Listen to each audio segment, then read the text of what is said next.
The Canadian Grand Prix was one of the most exciting races we've seen in recent times, probably the most exciting race this season, and it looked like at a time we weren't even going to have a Mercedes win the race. So in this video I'm going to run through where we are with the drivers for this season, what does Canada tell us about how this championship is going to unfold.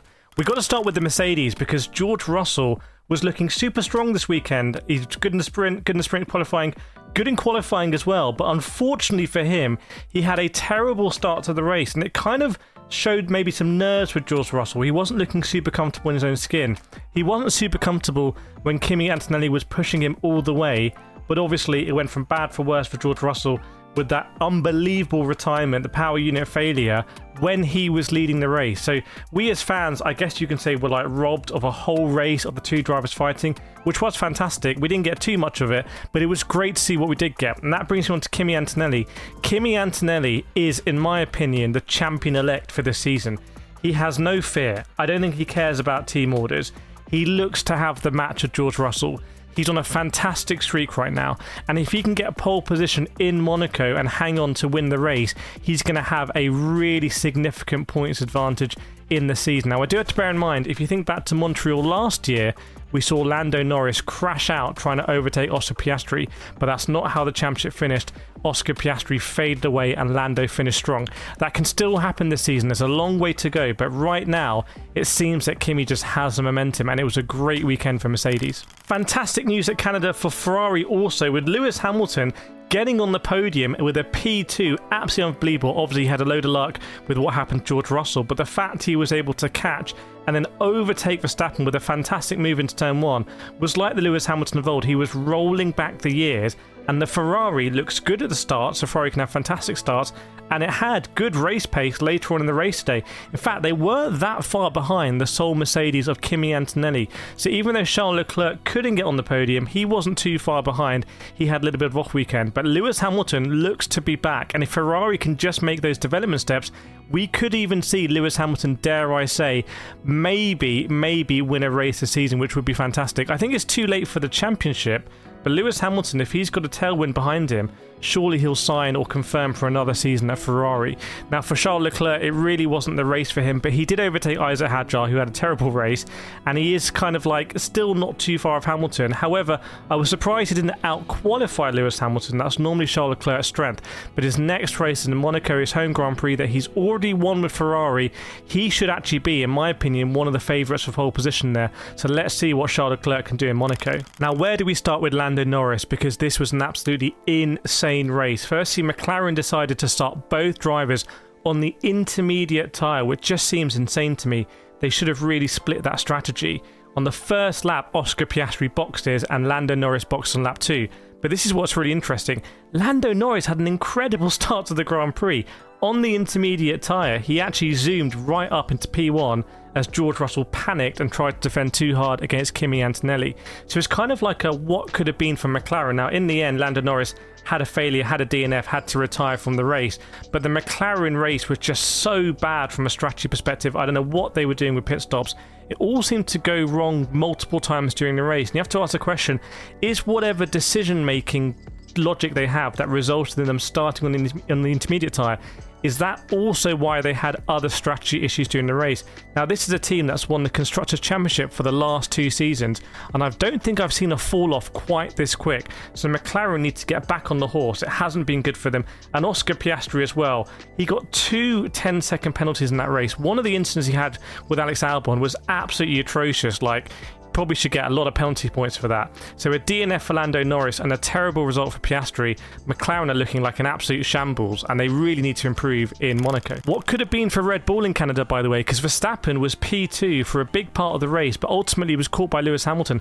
If he could have just held on, a P2 for Red Bull this season, with how badly they started in Melbourne, would have been absolutely fantastic, but they couldn't quite hang on. You have to think, is Verstappen dragging extra performance out of that car?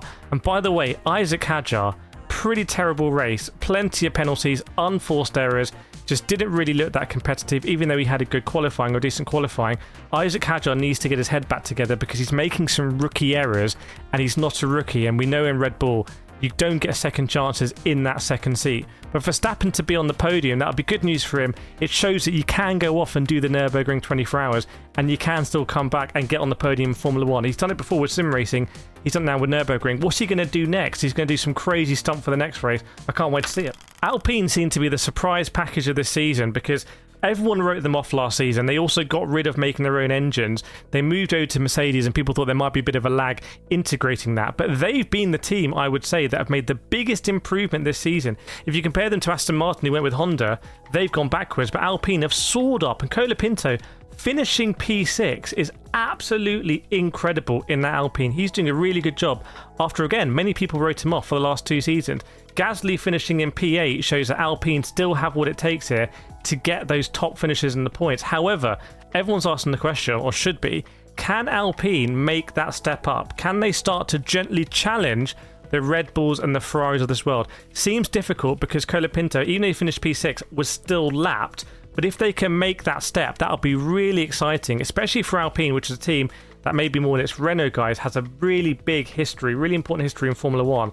And everyone will be very excited that they can match the Red Bulls and Ferraris. Let's see what they can do in Monaco. What a mixed race as well for the Racing Bulls. Lindblad didn't even start to the race, which is really weird, by the way. He got to his grid start on the formation lap, but then the green flag was waved behind him. The red lights came up to start the race, but then they were on for ages and it was called an aborted start. I don't know why that green flag was waved if Lindblad wasn't safe to go. But anyway, he didn't start the race, may as well not turned up. But it was a very good race for Liam Lawson. I think Liam Lawson, no one is speaking about him this season, but he finished there P7.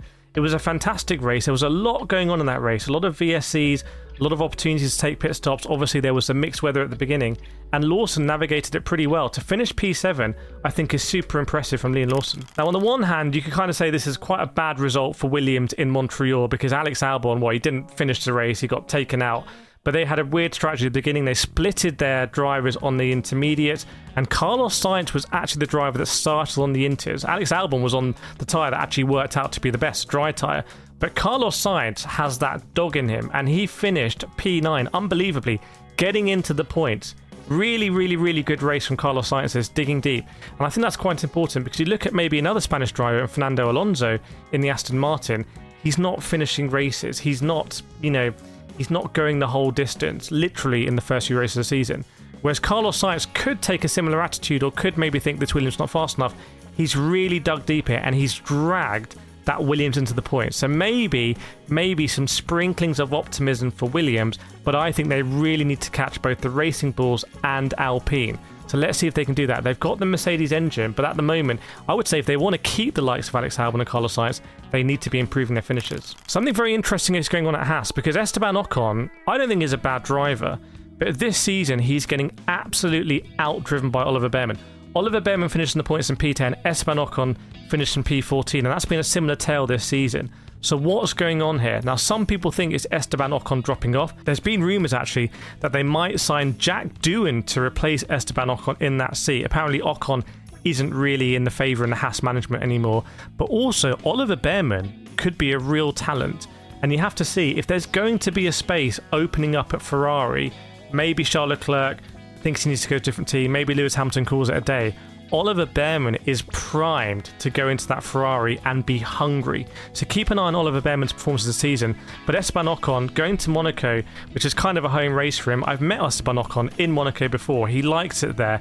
He needs to have a really big race. If he doesn't, I think there's actually going to be question marks about him getting replaced. Very interesting race for Audi in Montreal, because you'd be forgiven if you thought they hadn't actually entered the race at all. Like, pretty anonymous, finishing in formation with Hülkenberg in P12, Bortoleto in P13. But here's the thing, what do Audi actually want to achieve in Formula 1?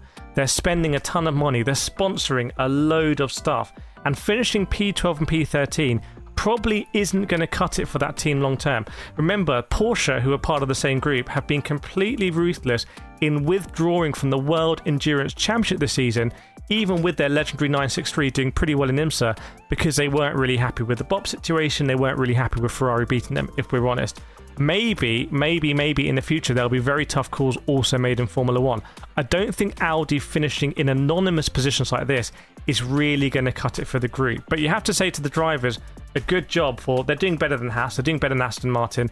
they are essentially kind of, it feels like a new team with a new engine for sure, and these are putting the miles under the belt. So let's see what they can do in Monaco. Now, Aston Martin had a very interesting race in Montreal. There's an argument to be made that Lance Stroll's actually driver of the day in his home Grand Prix, because he started from the pit lane and he finished P15, so he actually made the most positions in the Grand Prix. So let me know if you think Lance Stroll's actually driver of the day in Montreal. But you have to look at this more broadly. Fernando Alonso had an incredible start. He also got into the points. So something is starting to happen at Aston Martin. And who would have expected that Fernando Alonso retired, but actually Lance Stroll is a driver that goes a distance? Remember, this car couldn't even support its drivers going in the distance early in the season. So potential green shoots if you're an Aston Martin Honda fan. Let's see what they can do in Monaco. Do you remember, I think it was 2023, when Fernando Alonso almost took pole from Max Verstappen in Monaco? He was flying in the Aston Martin. There's still hope we might see that this season or next season. So let's see what they can do in Monaco.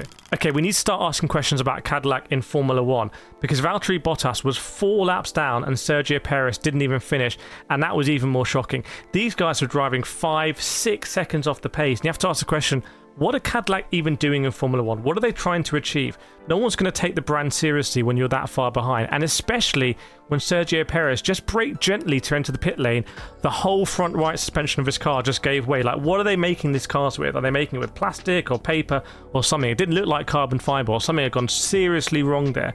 So Cadillac need to do something crazy. I don't know what they can do. They've got the Ferrari engine in that car. They want to bring their own engine to Formula 1.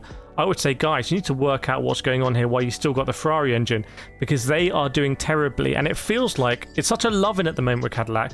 No one's asking questions, but I will. I'm not sure this is acceptable for Cadillac. At some point, we need to start asking questions. They need to improve, or should they even be on the grid? Right, that's a wrap up for the Montreal Grand Prix. Next up is Monaco, a Grand Prix I really enjoy. So make sure to follow me and let me know in the comments who's going to be the surprise package for Monaco.